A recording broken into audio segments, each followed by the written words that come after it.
Hello, everyone, and welcome back to the Deep Dive. I want to start today with a number that, honestly, I had to triple check before we hit record because it didn't seem real. 2 billion. It is a number that doesn't feel like it belongs in modern healthcare, does it? Oh, It sounds historical. it really doesn't. If I told you 2 billion people, and that's nearly a third of the entire global population, had a specific virus, the world would, it would shut down. It would be the only thing on the news. Oh, absolutely. We'd have trackers on every website, nonstop coverage, But it's silent. Nobody's wearing a ribbon for it. because it's insidious. It's not a sudden crash. It's a slow leak. Yeah. We are talking about zinc deficiency. And before you, listening right now, roll your eyes and think, oh, a boring mineral from high school chemistry.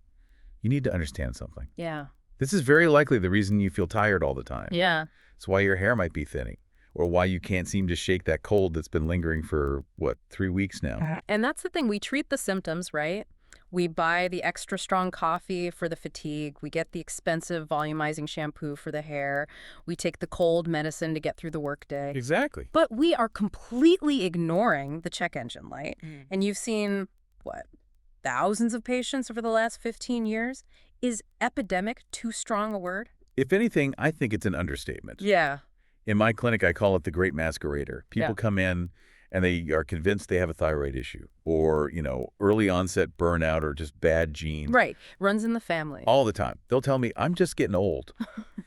And then we look deeper than their standard blood work, and we will get to why standard blood work lies, because it does. And we find this massive gaping hole in their nutritional foundation. So for everyone listening, that is our mission today.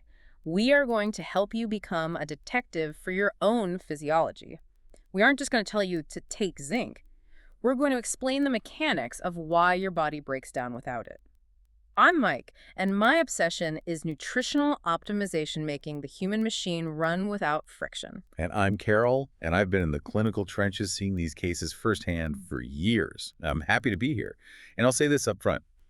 Zinc isn't just a supplement for the common cold. That's like 1% of its job. Okay. It is involved in over 300 distinct enzymatic reactions in your body. 300. I see that number thrown around a lot in textbooks. Over 300 enzymatic reactions. But let's be real. What does that actually mean for the person listening? Is it just helping with the digestion or something? It is so much more fundamental than that. Think of an enzyme as a highly specialized worker. Let's say a worker whose only job is to stitch a piece of DNA together so you can make new skin cells. Okay, a tiny little construction worker. A very tiny, very specific construction worker. And that enzyme has a specific shape, like a lock that only fits one key. Zinc is often the structural pin that holds that shape together. It gives the enzyme its form, its function. So if you pull the zinc out, the enzyme, it just loses its shape. It falls apart. Exactly. It literally unfolds or collapses. In biology, we have this great term for them. We call them zinc fingers. Zinc fingers. That sounds like a bad sci-fi movie villain. Beware the zinc fingers. It does, doesn't it? But it's an incredibly elegant mechanism. Picture a tiny finger-like loop in a protein structure. It's designed to reach out and grab onto things. Okay. At the base of that finger, holding it all tight and giving it that precise shape, is a single zinc ion. That finger is what reaches out and reads your DNA code. It tells your genes when to switch on and when to switch off. Wow. So without the zinc, the finger it's broken. It Yeah. can't read the instructions on the blueprint. It's worse than that. Without the zinc, the finger doesn't even exist. The whole protein structure is unstable and useless. So when we use that analogy of zinc being a project manager, You mean that literally? I mean it quite literally. It is holding the blueprints open so the workers, the enzymes, can read them. If you are zinc deficient, your body has all the materials, the protein, the fats, it has the workers, but the blueprints are rolled up and locked away in a tube. So nothing gets built. Nothing gets built. The entire construction site grinds to a halt. That puts the fatigue symptom in a whole new perspective. It's not just that you're tired, it's that your cellular machinery is in total gridlock. Precisely. It's cellular gridlock. And this applies to everything. Your immune system, your ability to heal a paper cut, your mental health, your fertility. If you don't have the project manager on site, the whole project shuts down. So let's break down those work orders. What are the main departments this project manager is overseeing? Because I think, like you said, most people hear zinc and they stop at immune system. The immune system is the big one, of course. It gets all the attention. Zinc activates what are called T lymphocytes, or T cells. These are the hunter-killers of the immune system. They seek and destroy pathogens. The special The forces. special forces, exactly. Yeah. But more specifically, zinc is required by the thymus gland, which is right behind your breastbone, to produce a critical hormone called thymulin. Femulin. Okay, I've never heard of that. Most people haven't. But thymulin is what trains your T cells. It's like basic training for your army. It teaches them to recognize friend from foe. Without zinc, you don't make enough thymulin.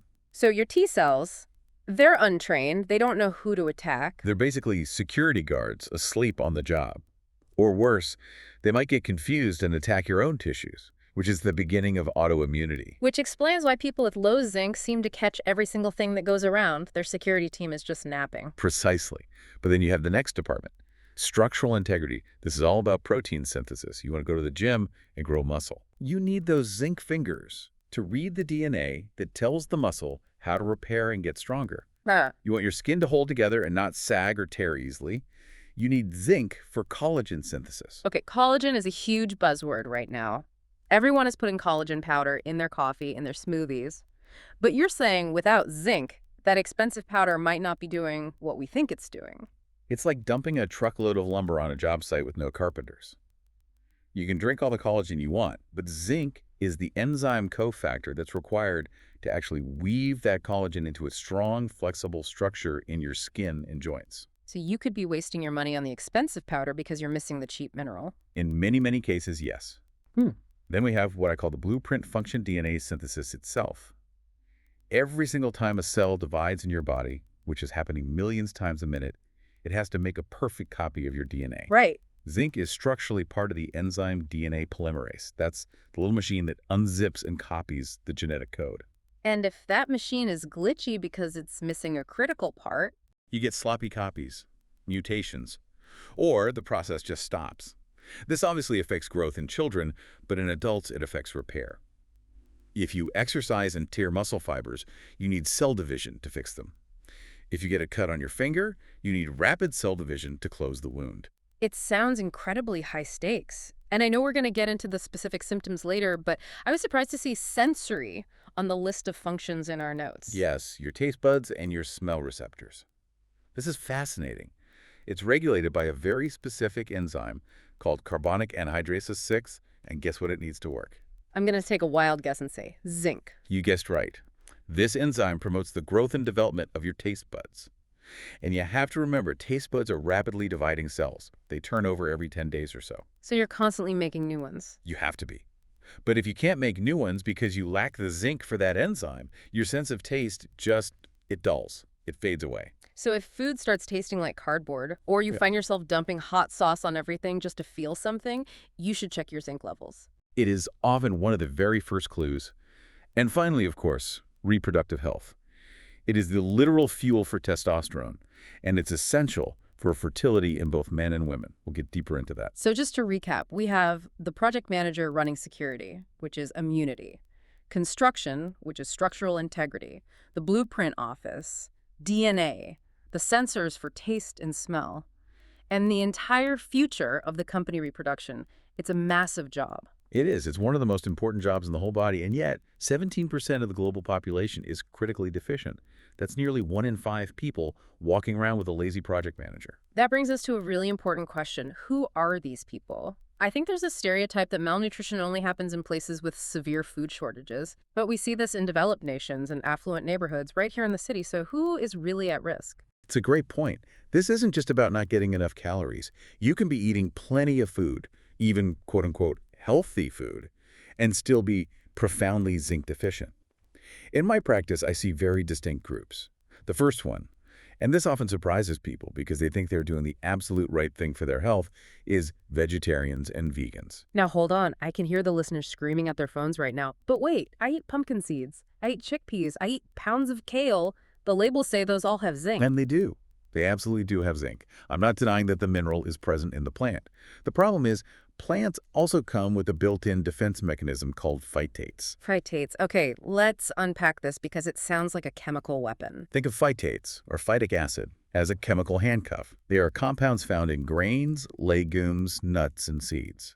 In nature, their job is to protect the seed from sprouting too early or being eaten by animals. Okay, so it's a survival tool for the plant. Exactly. But in your human gut, these phytate molecules have a strong negative charge.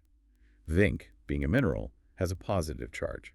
And opposites attract. They snap together like powerful magnets. And once that phytate binds to the zinc, it forms what's called an insoluble complex. Your body cannot break that handcuff and has no enzyme for it. So the zinc is there, it's inside your gut, but you can't absorb it. It just passes right through you and ends up in the toilet. So a vegetarian might be looking at a nutrition label for a big bowl of lentils, and it says 5 milligrams of zinc.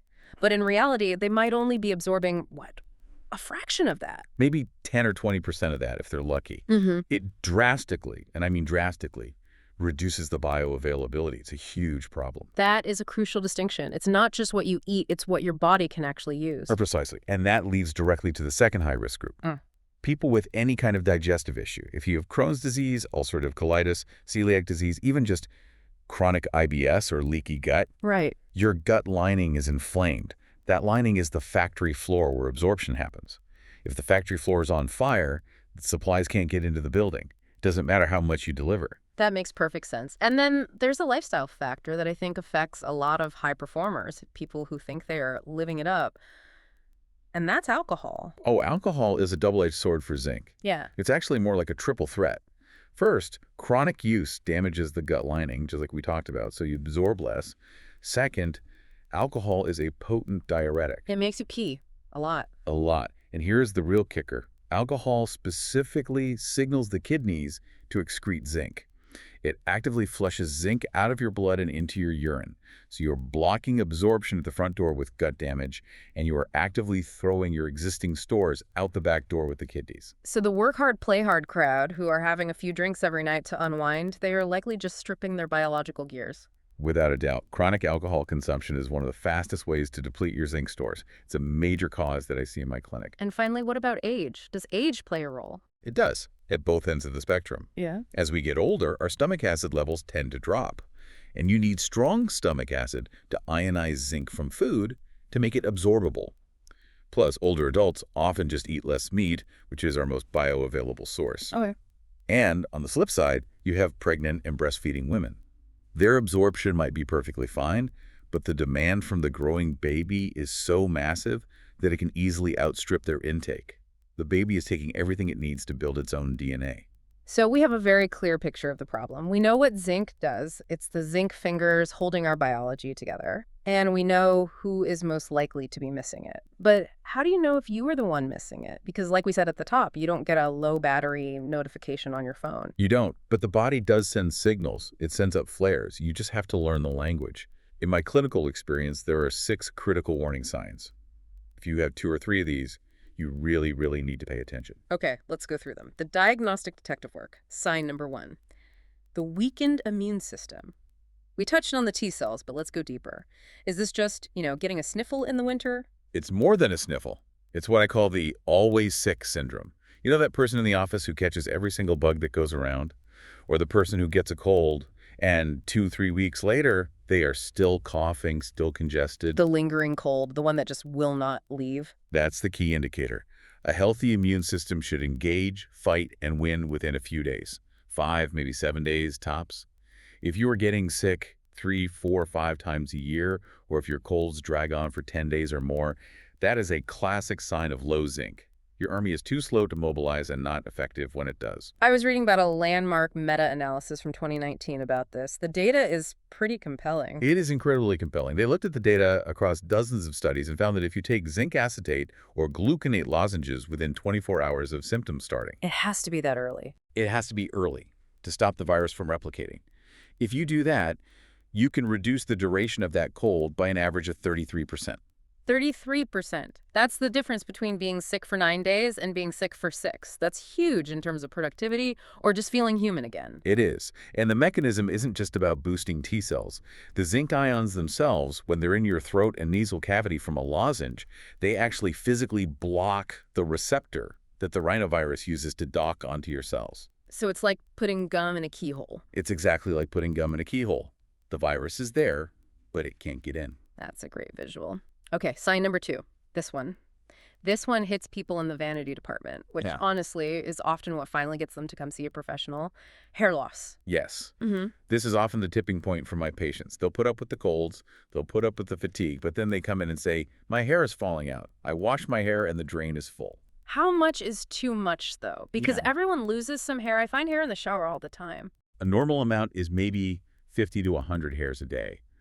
But if you are pulling out clumps in your hairbrush, or if you can see visible thinning at your part line, or if the texture of your hair changes, if it becomes brittle and dry and straw-like, that's a huge red flag. Is there a specific condition that this links to? There's a very strong link to a condition called alopecia areata, which is an autoimmune type of hair loss where the body's immune system attacks the hair follicles. Multiple studies have shown that people with alopecia often have significantly lower zinc levels than the general population.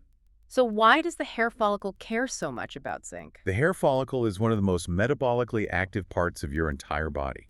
It is a non-stop construction site, constantly building the hair shaft. It's an energy and nutrient hog. And zinc specifically is also crucial for maintaining the health of the oil glands that are attached to each follicle. The sebaceous glands. Exactly. If those glands dry up due to low zinc, the follicle starves and the hair just sheds. I remember you telling me about a specific case from your practice, a woman in her 30s. Yes, I call her Sarah in my files.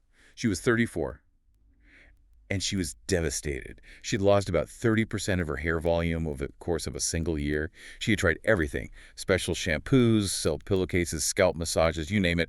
Nothing worked. She was convinced it was just stress from her job. And was it stress? Stress was a factor, as it always is, but her labs showed her zinc levels were in the absolute basement. We corrected it, and I want to manage expectations for everyone listening. This takes time because hair grows slowly. But within 4 months, the shedding had reduced by about 60%.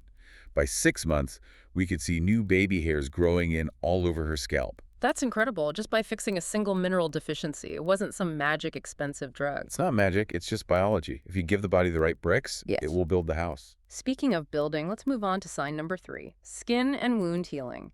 This is the external reflection of your internal health, isn't it? Absolutely. Your skin is your largest organ. It's turning over constantly.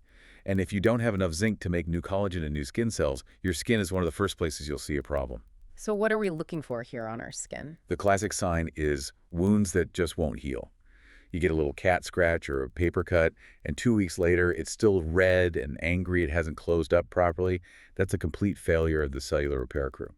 And what about acne? I feel like I've heard zinc mentioned in skincare forums for years. You definitely have, and for very good reason. I would say about 40% of the patients I see with what we call resistant acne, that's acne that won't go away with the typical creams or even antibiotics, have suboptimal zinc levels. 40%. That is a massive chunk of people struggling with their skin. It is. Zinc has a couple of roles here. One is very anti-inflammatory, so it calms down the redness and the anger in the skin. And two, it helps regulate keratin production, so your pores don't get clogged as easily in the first place. Yeah. When we introduce oral zinc, the inflammatory lesions, those deep, painful cysts, often calm down significantly. Now, I have to ask you about an old wives' tale, the white spots on the fingernails. My grandma used to tell me that meant I wasn't drinking enough milk, but is it actually zinc? Your grandma was close, but she Yeah. had the wrong mineral. It's absolutely zinc. Those little white specks, the technical term is leukonychia, can be a sign of a mild zinc deficiency. It happens because there's an interruption in the nail plate formation at the nail bed due to a lack of zinc at a critical moment of growth. It's a very visual cue. So if you look down at your nails right now and you see a bunch of white spots, don't panic, but Yeah. maybe pay a little more attention to your diet. Exactly. It's a clue. Okay, listeners, I know half of you just paused and looked at your fingernails. I certainly did. Let's move on to sign number 4. This one became very famous, or maybe infamous, during the pandemic, but it's been a classic zinc sign forever. Sensory changes. Yes. Loss of taste and smell. We usually associate this with a virus now, right? Like long COVID. But you're saying it can be a mineral issue at its core. It's often both. A virus can come in and damage the neurons. They're responsible for taste and smell. But zinc is the raw material required to repair and rebuild those neurons. And remember that enzyme we talked about earlier, carbonic anhydrase the 6. Right, the one for the taste buds. Without it, you get a condition called hypogeusia. Hypogeusia. Sounds like a Harry Potter spell. It does. But all it means is a reduced ability to taste things. Food might start to taste metallic, or just bland and unappealing, like cardboard. I've heard of people saying that water starts to taste sweet or that meat tastes like it's rotten. Exactly. Your sensory information gets all scrambled. And this is genuinely dangerous, especially in the elderly. Because if food tastes bad, you stop eating. Then you lose weight, you become more malnourished, your immune system drops even further, and the whole cycle just gets worse and worse. That's a vicious loop. And speaking of vicious loops, let's talk about sign number 5, the brain. This is where it gets really interesting for me, the connection between minerals and mood. We tend to think of depression and anxiety as purely, neurotransmitter issues. It's all about serotonin and dopamine. They are. But guess what regulates the synthesis and release of those neurotransmitters? I'm sensing a theme here, the project manager. The project manager. The brain is a zinc hog. The hippocampus, that's your memory and emotion center in the brain, has the highest concentration of zinc in the entire body. Zinc plays a key role in modulating something called BDNF. BDNF, brain-derived neurotrophic factor. That's like miracle grow for your brain cells, right? Yeah. That is the perfect analogy. It keeps your neurons healthy, plastic, and able to form new connections. Low zinc has been directly linked to low BDNF. So what happens when BDNF drops? Brain fog. That feeling where you just can't find the right word, or you walk into a room and completely forget why you're there. Yes. But it's also mood. Irritability, anxiety, and even full-blown depression have strong links to zinc status. And there is a specific and really scary relationship with stress here, isn't there? This is the part that blew my mind when I was reading up on this. This is probably the most critical part for anyone living a modern, stressful life. Stress causes your body to dump zinc, literally. When cortisol, your main stress hormone, goes up, it signals your body to increase urinary excretion of zinc. You pee it out. Wow. So let me just get this straight. You're stressed out at work. Your cortisol spikes. That makes you pee out your zinc stores. Then having low zinc makes you feel more anxious and depressed, which makes you more stressed. And then you lose more zinc. It is a classic textbook downward spiral. In my practice, treating burnout almost always requires checking and correcting zinc levels, because you cannot talk therapy your way out of a fundamental chemical deficiency. You have to replace the fuel first. That is such a powerful perspective. Sometimes it's not all in your head, it's literally in your biochemistry. Exactly. You have to stabilize the hardware before you can hope to update the software. Okay, sign number 6. Let's talk about reproductive health. The fertility factor. This affects both men and women, but the mechanism in men it's pretty direct. This is huge, and it's so often overlooked in fertility clinics until much, much later in the process.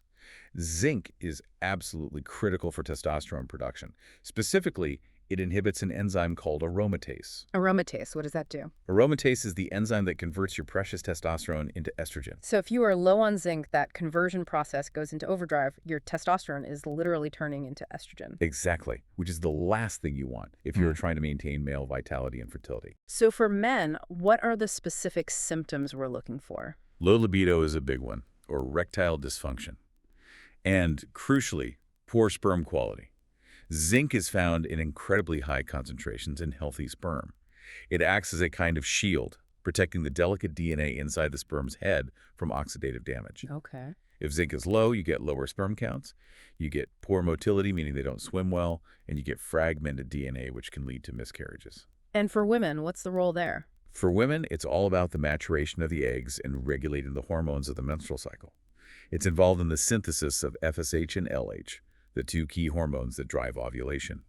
A deficiency can lead to irregular cycles or complications during pregnancy like preeclampsia or low birth weight for the baby. You have a case study about this too, right? A male patient? I do. A man I'll call Mark, he was 38. He and his wife had been trying to conceive for 2 years. They had been given the frustrating diagnosis of unexplained infertility. He was healthy, he was fit, seemingly fine. But he had a high-stress job and a history of some gut issues. Did you test his zinc? We ran a deep mineral panel. His testosterone was on the low end of normal, but his zinc was extremely low. We put him on a robust, targeted zinc protocol. 6 months later, Baby on the way. successful conception. A completely natural pregnancy. That is life-changing. Truly life-changing. It is. And it wasn't a drug. It wasn't a complicated surgery. It was a $15 bottle of a mineral. So we have these 6 signs laid out: immunity, hair, skin, senses, brain, and reproduction. If someone is listening to this and they're nodding their head saying, that's me, that's me, that's me, the logical next step is to go to the doctor and get a blood test. You would absolutely think so. Yeah. But here is where it gets incredibly tricky.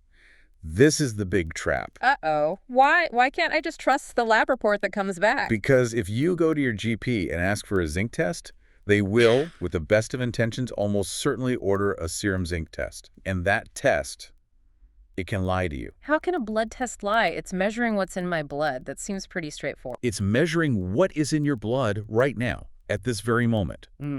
But your body is a survival machine. It prioritizes keeping the composition of the blood stable above almost everything else.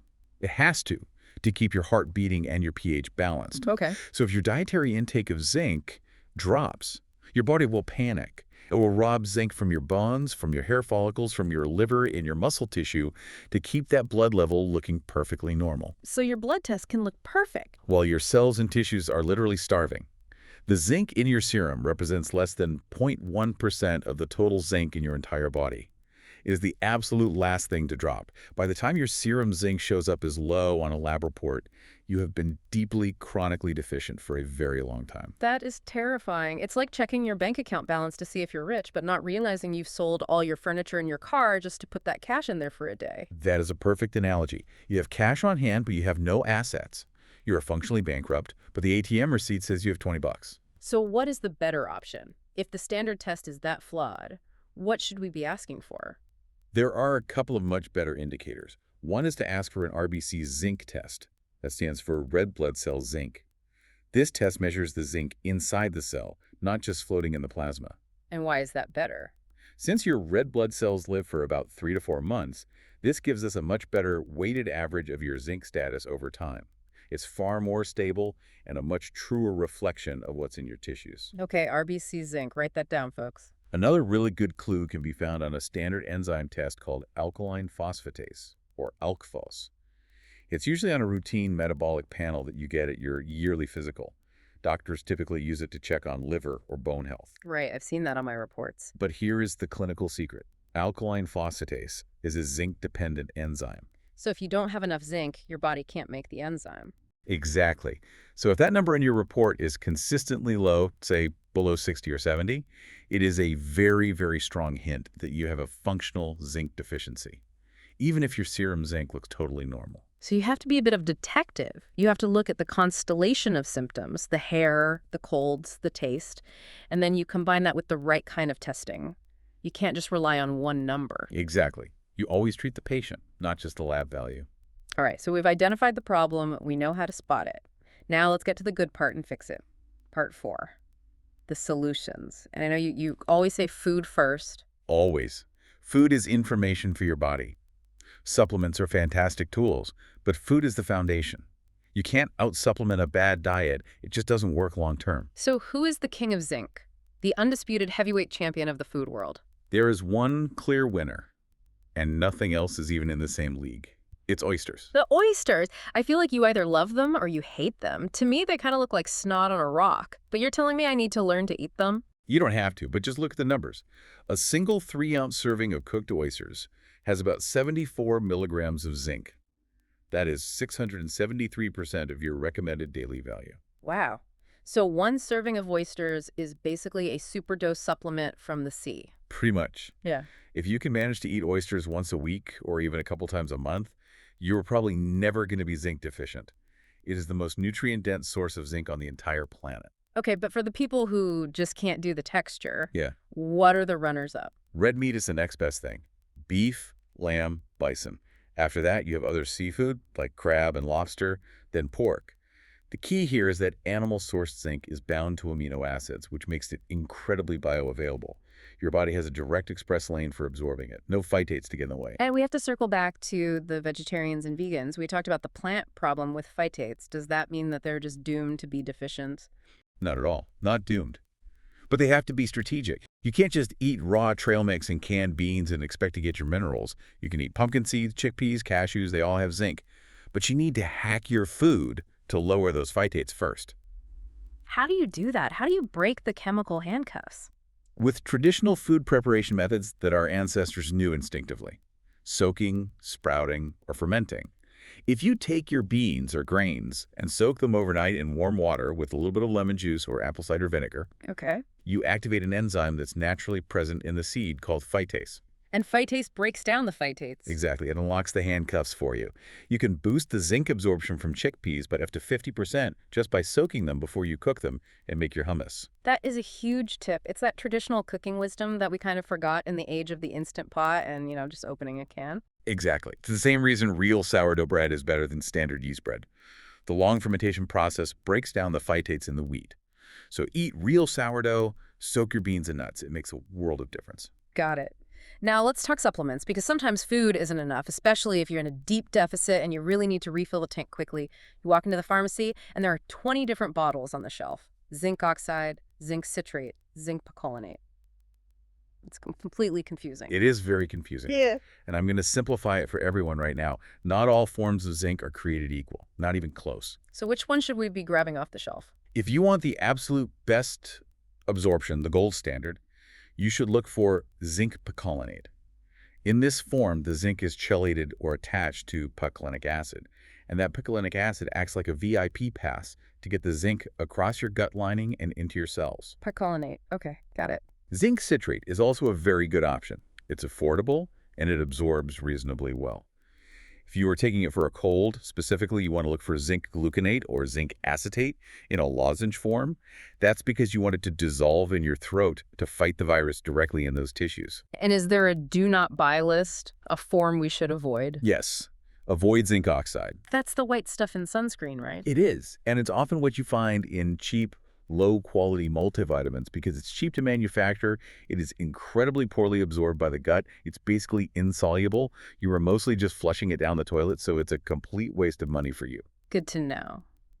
Now, before everyone runs out and buys a bottle of zinc picolinate, we need to put a massive warning label on this next part, because I know how our listeners think. They're hearing all this, they're thinking, okay, zinc is magic, I'm going to go buy the 100-milligram bottle and take 3 a day to get superhuman hair and immunity. Please, please do not do that. You will trade one problem for a much, much worse one. We absolutely have to talk about the zinc-copper balance. The teeter-totter. It is a ruthless teeter-totter. And here is the mechanism, because this is important to understand. When you ingest a lot of zinc, say 50 milligrams or more, every day for a few weeks, it signals your gut lining to produce a specific protein called metallothionein. Metallothionein sounds like something from a heavy metal band. It works like a sponge. Its job in the body is to bind to excess heavy metals to keep you safe from toxicity. But here is the critical catch. Metallothionein loves copper much, much more than it loves zinc. It has a higher binding affinity for it. So you take high doses of zinc, which makes your body produce this special sponge. And that sponge then aggressively mops up every single molecule of copper that comes through your gut from your food, and it traps it in your gut cells. Then, a day or two later, those gut cells slough off as part of normal digestion, and you poop them out, taking all that trapped copper with them. So you are literally preventing any copper from entering your body. Exactly. You induce a severe copper deficiency. And copper is non-negotiable for making red blood cells, for iron transport, for your nervous system, and for energy production in your mitochondria. I have read absolute horror stories about this. People developing irreversible neuropathy, numbness, and tingling in their hands and feet that never goes away because they were mega-dosing zinc supplements. It is terrifyingly common in the biohacking community. They fix their hair loss, but suddenly they develop a strange anemia that won't respond to iron, or they can't feel their toes anymore. So what is the rule of thumb? What is the hard deck here for safety? The ideal ratio in the body is about 8.1 to 12.1. That's zinc to copper. If you are taking more than, say, 30 or 40 milligrams of zinc daily for an extended period, you absolutely need to make sure you are getting copper in your diet, or take a supplement that includes a small amount of copper, maybe 1 or 2 milligrams. Okay. And honestly, never exceed 40 milligram long-term without medical supervision. It's just not worth the risk. That is the safety brief. Don't be a cowboy with your minerals. And one last practical tip on actually taking the pills. I learned this one the hard way. Do not take zinc on an empty stomach. Oh, never. It will make you Yeah. so nauseous. It triggers the vagus nerve in the stomach lining. It can feel like instant food poisoning for about 20 minutes. I did that once before a flight. It was the worst mistake of my life. I can imagine. Always take it with a meal. But, and here's the other little catch, try to take it away from coffee, tea, and high calcium foods like dairy. Coffee and dairy, that's my entire breakfast. I know. The tannins in coffee and tea and the large amount of calcium in dairy can compete with zinc for the same absorption pathways in the gut. They block it. So maybe the best time to take your zinc is with lunch with a piece of chicken and a salad or something like that. That is extremely actionable advice. Okay, let's bring this all together. We have covered a lot of ground. We've gone from zinc fingers to oysters to middle-of-thionine. We have. It's been a full biological tour. So if you are listening to this, here is your summary checklist. Number 1, listen to your body. Check yourself against those 6 signs. Are you shedding hair? Are your wounds slow to heal? Are you always sick? Do you have brain fog? Number 2, look at your diet with an honest eye. Are you getting bioavailable zinc from animal sources? If you're plant-based, are you doing the work soaking, sprouting, fermenting, or are you relying on processed grains and canned beans? Number 3, if you suspect a problem, don't just rely on that basic serum blood test. Be proactive. Ask your doctor for an RBC zinc test, or look at your alkaline phosphatase on your existing labs. And number 4, if you decide to supplement, choose the right form. Picolinate or citrate are best. Always take it with food, and please respect the zinc-copper balance. Do not overdose. And patience is key, right? This isn't an overnight fix. No. Especially for things like hair and skin and nails. It takes time for the body to repair and rebuild. You need to give it a solid 3 to 4 months of consistency. You didn't become deficient overnight, and you won't get fixed overnight. But when you do fix it, the difference in how you feel is profound. It brings me to a final thought I wanted to throw out there for everyone listening. We so often accept feeling meh as just a normal part of life. We say things like, oh, I'm just getting older, or work is just really stressful right now. But what if it's not inevitable? That's the fundamental question, isn't it? Yeah. How much of what we call aging or burnout is actually just a chemistry set that's missing 1 or 2 key ingredients? The body is a machine, a biological machine. And sometimes you don't need a vacation to Hawaii, you just need to top up the oil. And for 2 billion people, zinc might be that oil. I completely agree. It's so empowering to know that something so simple, so fundamental, can have such a huge and positive impact on your health. It really is. Thank you so much for sharing your expertise today. This has been a true deep dive. My pleasure. I'm always happy to shed some light on these things. And to everyone listening, thank you for spending this hour with us. We hope you learned something that can genuinely change your health for the better. If you enjoyed this deep dive and you want to make sure you catch the next one where we unravel another health mystery, please do us a small favor. Yes, please subscribe to the channel. Exactly. Subscribe to the channel. It really helps us keep doing what we do. Until next time, stay curious and stay healthy. Goodbye, everyone.